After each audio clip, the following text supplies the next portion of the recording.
उस आवाम की आवाज की तरफ से मैं राजभवन लोकसभा से निर्दलीय प्रत्याशी के रूप में मैंने एक पार्टी में नामांकन दाखिल किया है। तो और अभी 14 तारीख तक नामांकन करने का डेट है। 14 तारीख अभी और डेट बिना इसमें फिर हम 2 सीट में नामांकन दाखिल करेंगे। तो यहाँ पे जो तो हमें बढ़ाएगा, आप सभी जानते हैं ये राज्य अलग नहीं हुआ था, आप पे बढ़ाया गया नो झारखंड राज्य बाम बिगाड़ का कहना,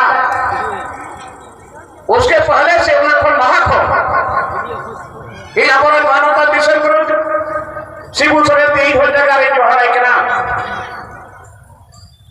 ये राज्य अलग नहीं हुआ था, उसके पहले से माननीय गुरु जी के साथ जिन्होंने अंगुली पकड़ करके हमें राजनीति सिखाया, अब भाई शिबू सरेत का कटू साहब कहते अयुली भी जाए आप लोग राजनीति किए भी थे। आज मैं इसके चरणों को मैं स्पर्श करता हूं, जोहार करता हूं।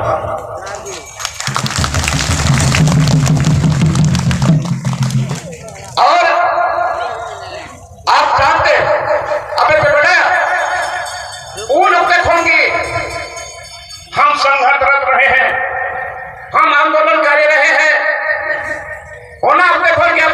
शिबू सरेत तीर दिना उन की आंदोलन मिलया और तीज आंदोलन की मिलया तेज राज बिगाड़ी ना और कोई लगी ये राज जो